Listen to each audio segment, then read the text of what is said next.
ശാസ്ത്രദൗത്യവുമായി മുന്നോട്ട് കുതിക്കുന്ന നാസയിലെ ഉദ്യോഗസ്ഥനാണെങ്കിൽ ഷാനവാസിന് മന്ത്രവാദവുമായി എന്താണ് ബന്ധം? ഇത് വന്നിട്ട് ഞാൻ കൊടുങ്ങല്ലൂർ പുത്തമ്പള്ളി അറിയില്ലേ, ഇന്ത്യയിലെ ആദ്യത്തെ മുസ്ലിം പള്ളി, ആ ഫാമിലി പെട്ടോ.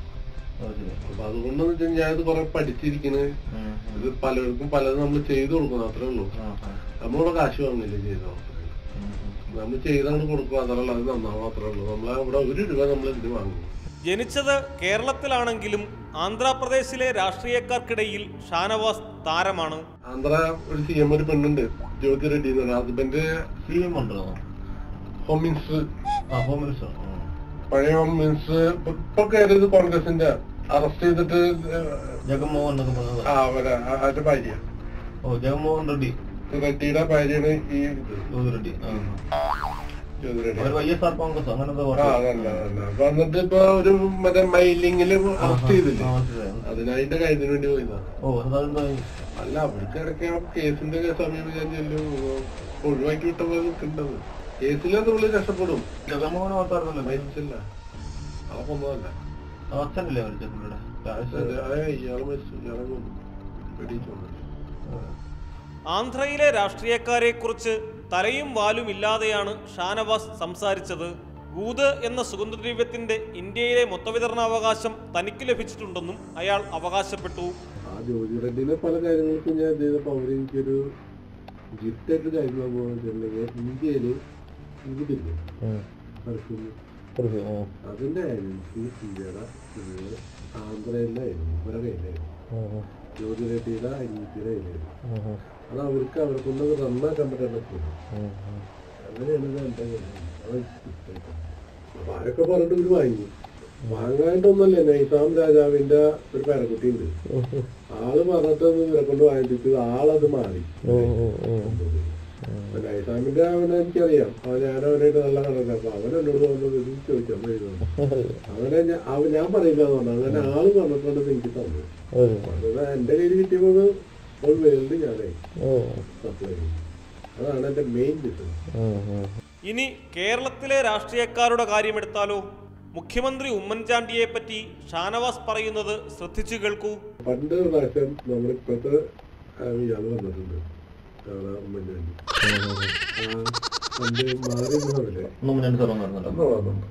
പൂജയൊക്കെ ചെയ്തോ? അത് വേറെ ആളിവിടെ ഒരു സ്ഥലത്ത് പോകാറുണ്ട്, അങ്ങനെയുള്ള അങ്ങനെ ഒരു കാര്യം ചെയ്യാറുണ്ട്. അപ്പൊ അങ്ങനെ വന്നപ്പോ അവിടത്തെ സാധി എന്റെ അടുത്ത് കൂട്ടണം. അവർക്ക് എടുക്കാൻ പറ്റാത്തൊരു കേസുണ്ടായിരുന്നു. അപ്പൊ അങ്ങനെ ഇവിടെ വന്നു. സ്റ്റാർ ഹോട്ടലുണ്ട്, അവിടെ ആയിരുന്നു. ചെയ്തിട്ട് കറക്റ്റാക്കി ഇപ്പൊ കയറിയതാണ്. ഇപ്പൊ കഷ്ടകാലോ. ഏൽക്കൊന്നുമില്ല. കമ്പം തമിഴ്നാട്ടിലില്ലേ? അവിടെ ഒരു ഇവിടുന്നാണ്ട് ഇറങ്ങി പോകുമ്പോ കാണാം ഭയങ്കര ഒരു രൂപം വെച്ചാണ് ഫാമിലിയുടെ ഫോട്ടോ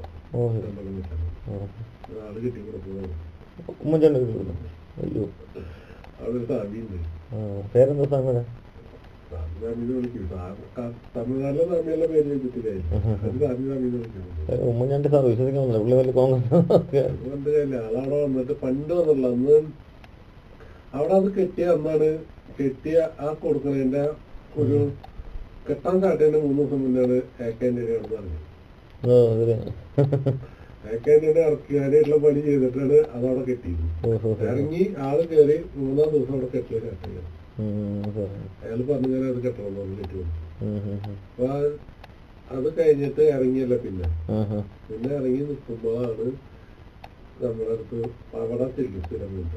അവിടെ ചെറിയ പ്രോബ്ലം വന്നപ്പോ ഈ ഹിന്ദു കൂടെ എല്ലാം എടുക്കാൻ പറ്റില്ല. ഒരു പടിയിടാൻ പറ്റും, ഒഴിവ് വയ്ക്കാൻ പറ്റും. അത് ക്രിസ്ത്യൻ ഇതിലത് ഒഴിവ് വയ്ക്കാനേ ഉള്ളൂ. അതൊരു 4-ാം തരം മുസ്ലിം ഇതിൽ കൂടെ എടുത്ത് കളയാം. ആരെന്ത് ചെയ്താലും അതിന് എടുത്ത് കളയാൻ പറ്റും. മുസ്ലിം കത്തിക്കളയുന്നത് പ്രപഞ്ചത്തിൽ നിന്ന് ഇല്ലാണ്ടാക്കും. അപ്പൊ അതിന് വേണ്ടിട്ട് പ്രാവശ്യം ഇവിടെ തങ്ങിയായിരുന്നു. അതേപോലെ 3-4 സ്ഥലം ഉണ്ടായിരുന്നു. സാറോ? അപ്പൊ ആൾക്കാർ എടുക്കില്ലേ? മറ്റേ പാർട്ടിക്കാരൊക്കെ ഇവിടെ ഭാര്യ ഉണ്ടോ? ഒരു AK ആന്റണിയെ താഴെയിറക്കി പകരം മുഖ്യമന്ത്രിയാകാൻ ഉമ്മൻചാണ്ടി പൂജ നടത്തിയെന്നാണ് ഷാനവാസ് പറയുന്നത്. മധ്യ കേരളത്തിലെ ഒരു വനിതാ ജഡ്ജി തന്റെ സഹോദരിയാണെന്നും സംസാരമധ്യേ ഇയാൾ അവകാശപ്പെട്ടു. ഞങ്ങളുടെ അയലക്കത്തിരിക്കുന്ന ജഡ്ജി അതെ അനീതിന്റെ ഇത്ര വലിയതാ ഇതിനൊക്കെ റെക്കോർഡിങ്ങുകളല്ലോ.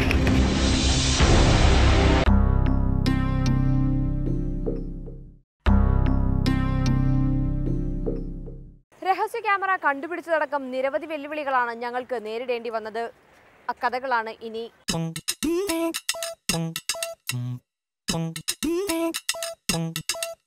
ഷാനവാസിന് മുൻപിൽ പരസ്പരമുള്ള കുറ്റപ്പെടുത്തൽ ഞങ്ങൾ തുടർന്നുകൊണ്ടേയിരുന്നു. ആദ്യം തികച്ചും സംശയമുള്ളതുപോലെ പെരുമാറിയ ഷാനവാസ് പതിയെ വഴിക്ക് വന്നു. ഞങ്ങളുടെ പ്രശ്നങ്ങൾ മാറണമെങ്കിൽ 3 ദിവസത്തെ കർമ്മങ്ങൾ ചെയ്യണമെന്ന് അയാൾ പറഞ്ഞു. മന്ത്രം ചെയ്തു തരുന്ന മുട്ട കത്തിച്ചു കളഞ്ഞാൽ പ്രശ്നം തീരും. ഈ ശുദ്ര ഒഴിവാക്കാൻ എന്താ ചെയ്യേണ്ടി? ഞാൻ ഒഴിവാക്കി തരാം. എന്താ ചെയ്യേണ്ടി? ഒരു 3 ദിവസം അടുപ്പിച്ചോളാൻ നോക്കണം. ഒന്നുമില്ല, രണ്ടുപേരും പറഞ്ഞോ? രണ്ടുപേരും വേണ്ട. അത് ഒരു ദിവസം നിങ്ങൾ 3 ദിവസം അടുപ്പിച്ച് ഇവിടെ ചെറിയൊരു ഹോട്ടലിൽ കൊണ്ടിട്ടിട്ട് ഒരു വൈകുന്നേരം മോടെ വന്നു കഴിഞ്ഞാൽ ഞാൻ ഒഴിവാക്കി തരാം.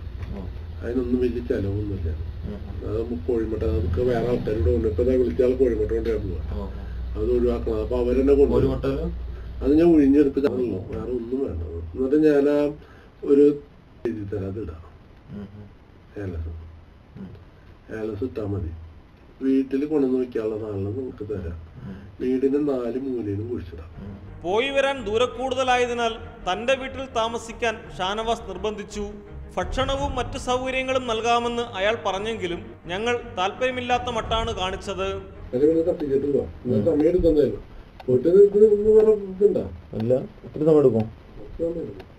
ഒഴിഞ്ഞെടുക്കണെങ്കിൽ തന്നെ ചെയ്തിട്ടൊരു 3 മണിക്കാണ് പോയാൽ പോരാ. ഭക്ഷണമൊക്കെ ഉണ്ടാക്കാം.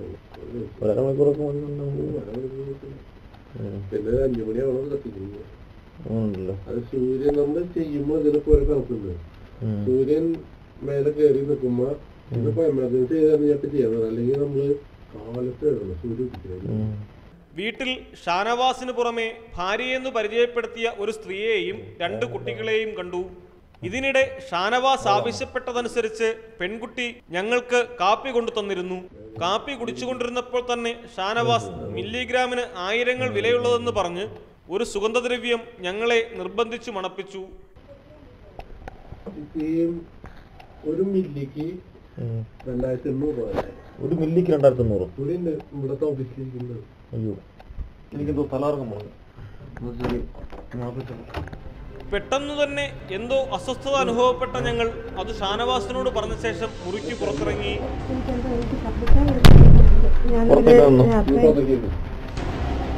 ഇതിനിടെ വനിതാ റിപ്പോർട്ടർക്ക് ഛർദിയും അനുഭവപ്പെട്ടു.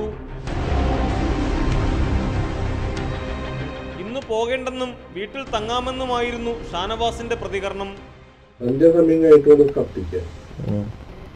ഞങ്ങൾ പൂർണ്ണമായിട്ടും 2 പേര് ഒഴിയുമ്പോ കൂടെ നിൽക്കണം. അങ്ങനെ കത്തിക്കുന്ന സമയത്ത് നിങ്ങള് ആ തീരെ നിങ്ങൾ ഇടണം. നിങ്ങൾ കടുപ്പിച്ച് വീഴുന്ന എന്തിനാന്നറിയാം? ആരെ നിങ്ങൾക്ക് ഇത് ചെയ്തെന്നുള്ള അറിയാനാ.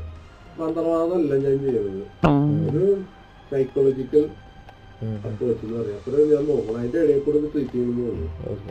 ഷാനവാസ് മറ്റൊരു കുപ്പിയിലെ ദ്രാവകം മണപ്പിച്ചതോടെ അസ്വസ്ഥതയ്ക്ക് ചെറിയ ശമനമുണ്ടായി. ഇതാണ് ഞങ്ങള് മന്ത്രവാദത്തിന് ഉപയോഗിക്കുക.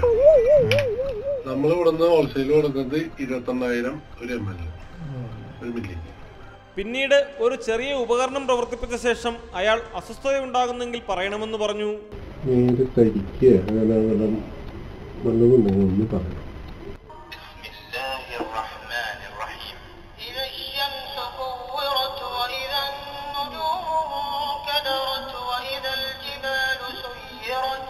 وإذا العشار عطلت وإذا الوحوش حشرت وإذا البحار سجرت وإذا النفوس زوجت وإذا الموءودة سئلت بأي ذنب قتلت وإذا الصحف نشرت وإذا السماء كشطت.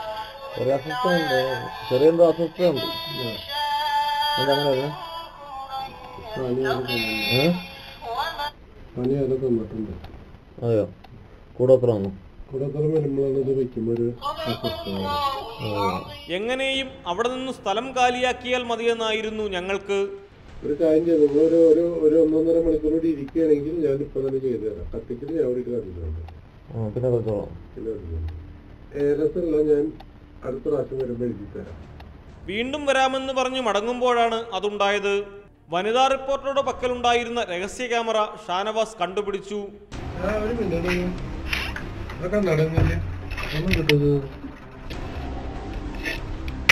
ഇത്ര വലിയതാ?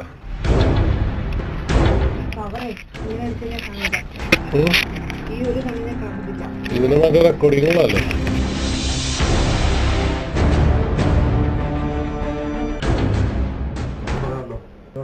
എനിക്ക് പോലെ ഞാൻ കൊടുത്തു വിട്ടത്.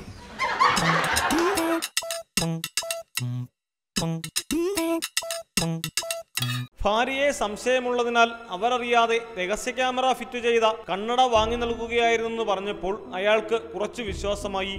ആ ഗ്യാപ്പിൽ ഞങ്ങൾ സ്ഥലം വിട്ടെങ്കിലും മാധ്യമപ്രവർത്തകരാണോ എന്ന് അന്വേഷിച്ച് പിന്നീടും ഷാനവാസിന്റെ ഫോൺ സന്ദേശം എത്തിയിരുന്നു. നഗ്നപൂജയെക്കുറിച്ച് ഇയാൾ ഞങ്ങളോട് പറഞ്ഞില്ലെങ്കിലും ഷാനവാസിന്റെ പ്രവർത്തനങ്ങൾ തികച്ചും ദുരൂഹമാണെന്ന് നാട്ടുകാർ സാക്ഷ്യപ്പെടുത്തുന്നു. ഇവിടെ ഇപ്പോൾ ഷാനവാസിനെ കുറിച്ച് അന്വേഷിച്ച് വന്നപ്പോൾ ഒത്തിരിയേറെ കാര്യങ്ങളാണ് പുറത്തു വന്നുകൊണ്ടിരിക്കുന്നത്. ഏതാണ് നിരവധി കേസുകളിൽ അദ്ദേഹം പ്രതിയായിട്ടുണ്ട്. ഇങ്ങനെ തകിട് വെഞ്ചരിച്ചു കൊടുക്കുന്നു, അല്ലെങ്കിൽ രോഗം മാറാനുള്ള പ്രത്യേക കാര്യങ്ങളൊക്കെ ചെയ്തു കൊടുക്കുന്നു എന്നൊക്കെ മനസ്സിലാക്കിയിട്ടുണ്ട്. എന്തായാലും ഇത്തരത്തിലുള്ള ആൾക്കാരെ നിയമത്തിന്റെ മുന്നിൽ കൊണ്ടുവരണം.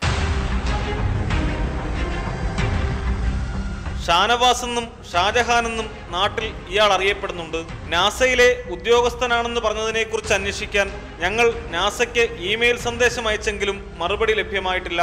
8-ാം മൈലിൽ സുഗന്ധദ്രവ്യങ്ങൾ വിൽക്കുന്ന കട നടത്തുകയാണെന്നതൊഴിച്ചാൽ ഇയാളുടെ പ്രവർത്തനങ്ങളെക്കുറിച്ച് നാട്ടുകാർക്കും വലിയ അറിവൊന്നുമില്ല. ലഭിച്ച കത്തിലെ വിവരങ്ങൾ ഞെട്ടിക്കുന്നതായതിനാൽ ശരിയാണോ എന്ന് അന്വേഷിക്കുന്ന ഉത്തരവാദിത്തപ്പെട്ട മാധ്യമപ്രവർത്തനമാണ് ഞങ്ങൾ നടത്തിയത്. ഇനി ഇക്കാര്യങ്ങൾ അന്വേഷിച്ച് സത്യാവസ്ഥ പുറത്തു കൊണ്ടുവരേണ്ടത് നിയമപാലകരാണ്. ഷാനവാസ് പറഞ്ഞ പല കാര്യങ്ങളും വിശ്വാസയോഗ്യമല്ലാത്തതിനാൽ മുഖ്യമന്ത്രിക്കെതിരെയുള്ള അയാളുടെ വെളിപ്പെടുത്തലുകളും ഗൗരവമായി എടുക്കാനാകില്ല. എന്നാൽ മുഖ്യമന്ത്രിയുടെ പേരുപയോഗിച്ച് വിശ്വാസം പിടിച്ചുപറ്റി ചൂഷണം നടത്തുന്നതിന് തടയേണ്ട ബാധ്യത അധികൃതർക്കുണ്ട്. മറ്റൊരു എപ്പിസോഡുമായി അടുത്ത ശനിയാഴ്ച വീണ്ടും കാണാം.